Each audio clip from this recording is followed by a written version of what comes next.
घड़ी की सुइयां थम सी गई थीं। समय जैसे रुक गया था। एक अनिश्चितता का माहौल था। हर तरफ एक अजीब सी शांति थी, जैसे कोई तूफान आने से पहले की खामोशी हो। चारों ओर सन्नाटा, एक गहरा सन्नाटा जो हर किसी की सांसों में महसूस हो रहा था। लेकिन उस खामोशी में करोड़ों भारतीयों की धड़कनें गूंज रही थीं। हर दिल में एक उम्मीद थी, एक प्रार्थना थी कि आज कुछ ऐसा होने वाला है जो इतिहास बदल देगा। हर आंख टिकी हुई थी उस पल पर जब भारत एक नया अध्याय लिखेगा। काउंटडाउन शुरू हुआ। एक एक सेकंड भारी लग रहा था। 10, 9, 8। हर गिनती के साथ एक देश की उम्मीदें आसमान छू रही थीं। हर कोई सांस रोक कर बैठा था, जैसे वक्त थम सा गया हो। यह सिर्फ एक रॉकेट नहीं, भारत के सपनों का प्रक्षेपण था। यह उन करोड़ों लोगों की आशाओं का प्रतीक था जो एक बेहतर भविष्य की कल्पना कर रहे थे। शुभांशु शुक्ला कानपुर की गलियों से उठकर इतिहास रचने जा रहे थे। एक आम लड़का जिसके दिल में आसमान छूने का सपना था, आज वो सपना सच होने जा रहा था। जैसे ही काउंटडाउन शून्य पर पहुंचा, जीएसएलवी रॉकेट आग और धुएं के गुब्बार के साथ आसमान की ओर बढ़ चला। एक नई शुरुआत, एक नया इतिहास, भारत का नाम रोशन करने की उड़ान। पूरा देश टीवी स्क्रीन से चिपका था। हर कोई उस अद्भुत पल का साक्षी बनना चाहता था। आंखों में आंसू, होठों पर प्रार्थना।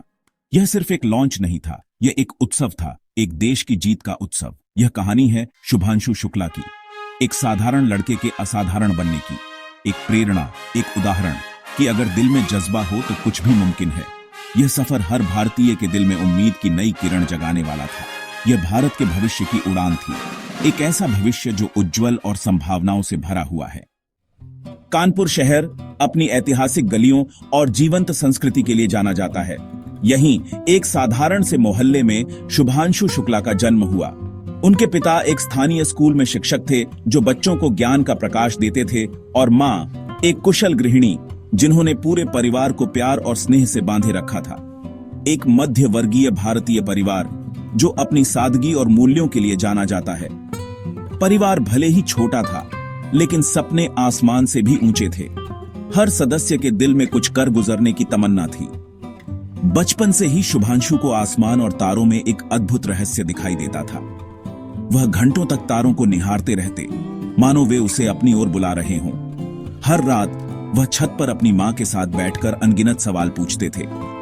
अंतरिक्ष की कहानियां सुनते सुनते उनका मन कल्पनाओं की उड़ान भरने लगता था। मां की कहानियां उनके सपनों को और भी पंख लगा देती थीं। स्कूल में शुभांशु विज्ञान और गणित जैसे विषयों में हमेशा अव्वल रहे। उनकी प्रतिभा और लगन ने शिक्षकों को भी प्रभावित किया। लाइब्रेरी में अंतरिक्ष विज्ञान से संबंधित किताबें पढ़ना उनका पसंदीदा शौक था। वे घंटों तक किताबों में खोए रहते, ब्रह्मांड के रहस्यों को जानने के लिए उत्सुक।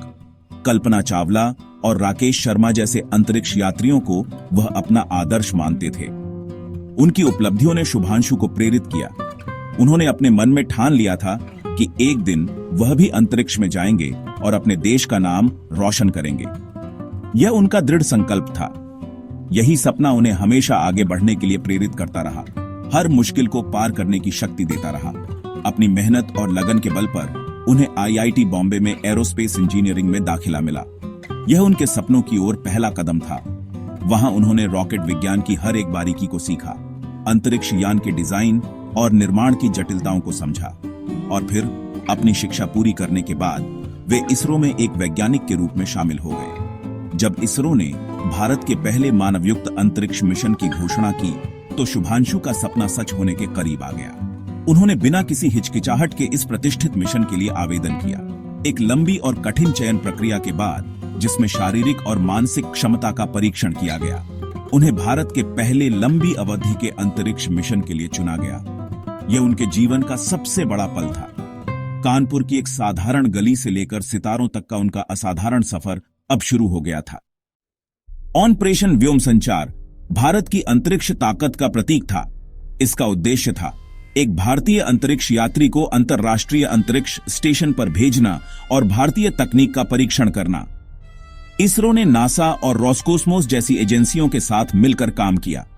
मिशन में स्टेम सेल अनुसंधान, जलवायु अध्ययन और भारतीय दवाओं का परीक्षण शामिल था। इस मिशन की सफलता भारत के भविष्य के अंतरिक्ष कार्यक्रमों के लिए बेहद अहम थी।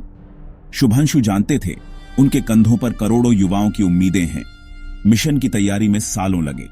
वैज्ञानिकों ने सुरक्षित अंतरिक्ष यान और तिरंगे से प्रेरित स्पेस सूट तैयार किया। देश भर में विज्ञान के प्रति नया उत्साह जागा। ऑपरेशन व्योम संचार ने हर भारतीय को इस ऐतिहासिक यात्रा का हिस्सा बना दिया। अंतरिक्ष यात्री बनना आसान नहीं। शुभांशु को रूस और भारत में कठोर प्रशिक्षण से गुजरना पड़ा। शारीरिक और मानसिक दोनों स्तरों पर शून्य गुरुत्वाकर्षण का अभ्यास, आपातकालीन स्थितियों की ट्रेनिंग और महीनों तक परिवार से दूर रहना, हर चुनौती को उन्होंने हिम्मत से पार किया। मानसिक मजबूती के लिए उन्हें छोटे कैप्सूल में अकेले रहना सिखाया गया। दबाव में निर्णय लेने की क्षमता को परखा गया।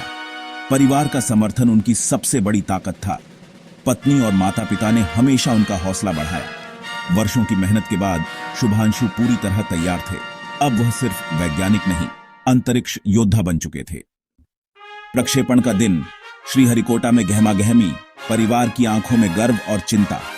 शुभांशु ने परिवार को गले लगाया, भरोसा दिलाया, वापस लौटूंगा।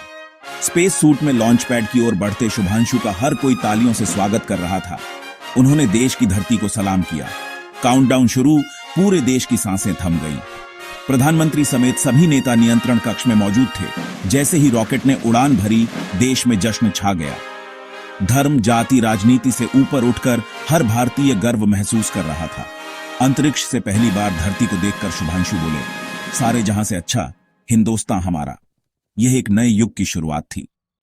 अंतरराष्ट्रीय अंतरिक्ष स्टेशन पर पहुंचना शुभांशु के लिए सपना सच होने जैसा था।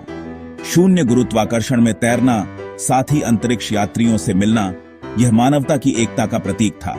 उनका दिन अनुशासित था। वैज्ञानिक प्रयोग, खासकर स्टेम सेल पर शोध और पृथ्वी की तस्वीरें लेना। स्वास्थ्य के लिए रोजाना 2 घंटे व्यायाम जरूरी था। भोजन खास पैकेट्स में आता, लेकिन भारतीय मसालों से स्वाद बनाए रखा। खाली समय में वह आईएसएस की खिड़की से जगमगाता भारत देखते, परिवार से वीडियो कॉल करते। यह उन्हें प्रेरित करता। अंतरिक्ष में रहकर उन्होंने महसूस किया, पृथ्वी कितनी सुंदर और नाजुक है। इसकी रक्षा करना हमारी जिम्मेदारी है। अंतरिक्ष का जीवन रोमांचक लेकिन खतरों से भरा। एक बार सौर पैनल खराब हुआ, स्पेस वॉक जरूरी थी। शुभांशु ने खुद को आगे किया। साथी के साथ स्पेस सूट पहनकर बाहर निकले।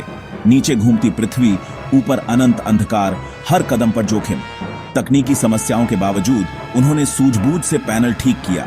वह आईएसएस पर स्पेस वॉक करने वाले पहले भारतीय बने। स्वास्थ्य चुनौतियों के लिए योग और ध्यान का सहारा लिया। यह उन्हें मानसिक शांति देता था। साथ ही अंतरिक्ष यात्रियों ने भी योग सीखा। इन चुनौतियों ने शुभांशु को और मजबूत बनाया।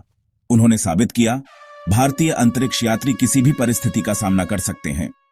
180 दिन बाद शुभांशु की पृथ्वी पर वापसी का समय आया। कैप्सूल वायुमंडल में आग के गोले सा उतरा, लेकिन हीट शील्ड ने सुरक्षा दी। हिंद महासागर में उतरते ही शुभांशु ने खुली हवा में गहरी सांस ली। थोड़े कमजोर, लेकिन चेहरे पर विजयी मुस्कान। भारत लौटते ही उनका स्वागत राष्ट्रीय नायक की तरह हुआ। सड़कों पर तिरंगे, भारत माता की जय के नारे। मीडिया में हर तरफ उनकी चर्चा थी। संयुक्त राष्ट्र और नासा ने बधाई दी। उन्होंने बताया, अंतरिक्ष से पृथ्वी एक सीमाहीन घर जैसी लगती है। उनके मिशन से मिले वैज्ञानिक डेटा ने चिकित्सा और कृषि में नई संभावनाएं खोली। भारत में अंतरिक्ष प्रौद्योगिकी का नया युग शुरू हुआ। मिशन की सफलता के बाद शुभांशु अपने वतन कानपुर लौटे। उनकी वापसी किसी त्योहार से कम नहीं थी।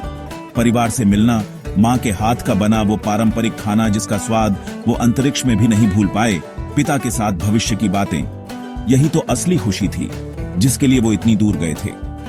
यही वो पल थे जो उन्हें हमेशा प्रेरित करते रहेंगे। अब शुभांशु सिर्फ एक अंतरिक्ष यात्री नहीं थे, बल्कि वो युवाओं के लिए एक प्रेरणा बन चुके थे। एक ऐसा आदर्श जिसे देखकर युवा अपने सपनों को साकार करने का हौसला पा रहे थे। वो लगातार स्कूल और कॉलेजों में जाकर बच्चों को बड़े सपने देखने के लिए प्रोत्साहित करते, उन्हें बताते कि कैसे विज्ञान और तकनीक की मदद से वो अपने सपनों को पूरा कर सकते हैं। उन्होंने बताया कि विज्ञान और तकनीक से ही हमारे देश का भविष्य बदल सकता है और भारत को एक नई ऊंचाई पर ले जाया जा सकता है। उनकी प्रेरणादायक कहानियों ने लाखों युवाओं में विज्ञान के प्रति एक नई रुचि जगाई, उन्हें अनुसंधान और नवाचार के क्षेत्र में आगे बढ़ने के लिए प्रेरित किया। अंतरिक्ष ने उन्हें सिखाया कि पृथ्वी पर कोई सीमा नहीं है, हम सब एक हैं और हमें मिलकर इस ग्रह को बेहतर बनाना है। उनका सबसे बड़ा सपना है कि भारत विज्ञान के क्षेत्र में दुनिया का नेतृत्व करे और साथ ही अपनी जड़ों से हमेशा जुड़ा रहे, अपनी संस्कृति और मूल्यों को कभी न भूले। शुभांशु की कहानी हमें यह बताती है कि सपनों की कोई सीमा नहीं होती और हर सपना पूरा हो सकता है। बस मेहनत और लगन से काम करने की जरूरत है, क्योंकि मेहनत और लगन से कोई भी लक्ष्य हासिल करना संभव है। भारत का भविष्य निश्चित रूप से उज्जवल है और हम एक दिन सितारों से भी आगे जाएंगे, ब्रह्मांड की गहराइयों को मापेंगे। जय हिंद।